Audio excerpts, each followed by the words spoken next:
justify the actions of Saakashvili. Listen, we're not justifying anyone's actions here. We are condemning all violence. We are condemning all warfare. We're condemning all shelling. We're not justifying anyone's actions here. We're trying to get them to stop it. The third and final point I have on this, I think there's only one solution to this problem, and that is an international solution. We need to do this together. That is why I have tried to work as the chairman of the OSCE, together with the chairman of the EU, and in discussions with the UN. And I don't know how many times Sergei and I have been on the phone, or how many times I've been on the phone with Condoleezza Rice, to find a solution to it. So what I'm trying to say is that let's all have a calm, cool, and collected response to this. Stop using the tough language and go to the negotiating table and find a ceasefire. Спасибо. Агентство Bloomberg. Thank you. Bloomberg Agency. A question, Minister Lavrov, Minister Stubb. First question, Minister Lavrov, in your remarks you mentioned that you're planning to alter an approach to negotiations with Georgian party. Can it be understood that you are not going to negotiate with Saakashvili, no matter what happened? And second question, as part of peace enforcement operation,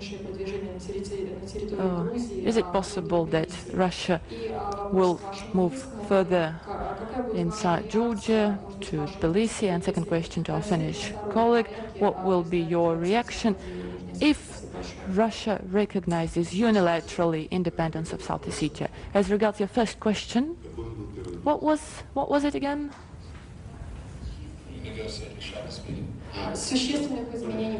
About alternation of your approach. Well, I doubt Russia will be in the position to not negotiate, but even to talk with Mr. Saakashvili. He committed serious crimes, and he is not sorry. He keeps repeating that he was right, that when killing civilians, Russian citizens, when ordering to run over by tanks of elderly people, when burning civilians in woodsheds, that all he does trying to back European values. Therefore, I told Dr. Rice that we not insist that this is a precondition for stopping the current military operation, but we believe that Saakashvili can no longer be our partner, and that it would be best if he steps down. But Dr. Rice found it possible to, right after our conversation, start calling our European partners and telling them that Russia wants Saakashvili to resign, wants to force him to resign, and only after that are we prepared to stop military operation. And someone even passed this nonsense to President Bush. This is totally irresponsible to mislead the leadership of a powerful country about true intentions of Russia. We have no plans to throw down any leadership. That is not part of our culture, part of our foreign policy. It is not what we do. There are other countries that do that from time to time. As to Georgia, we've always had and we still have great respect for Georgian people. We want to continue good neighborhood with them, and we're convinced that Georgian people will demonstrate a wise approach as regards further advancement of Russian troops into the territory of Georgia. We have no plans other than what I already described. We want to ensure that neither in South Ossetia nor in Georgian areas that were used to attack South Ossetia, that they should be free from presence of Georgian troops. If I'm not mistaken, you also asked a question about international tribunal, which I forgot to answer. I believe that what Saakashvili regime did in South Ossetia provides good grounds for investigation. There are a number of options, you know, that Vladimir Lukin, Human Rights Watch in Russia, tabled an idea to initiate a special international tribunal. We should not forget about the existence of International Criminal Court, European Court of Human Rights.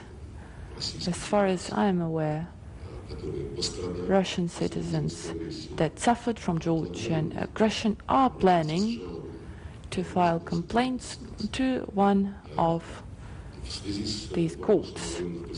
As regards war crimes,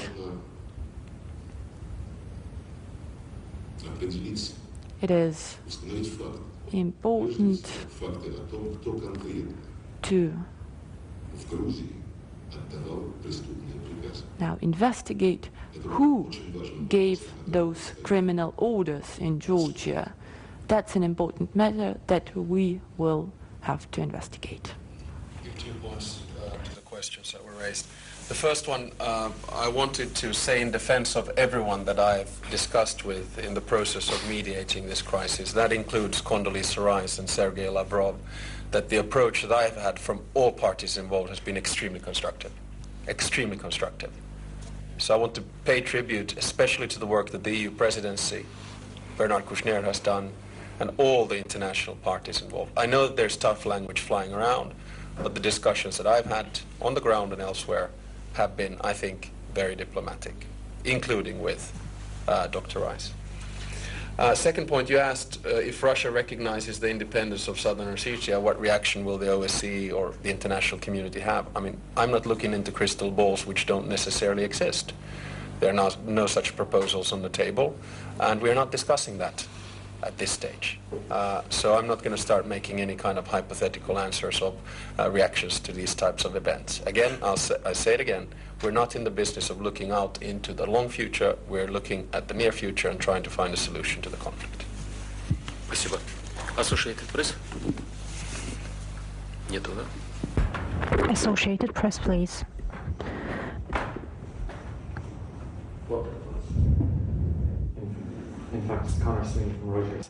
But I'll take the question anyway.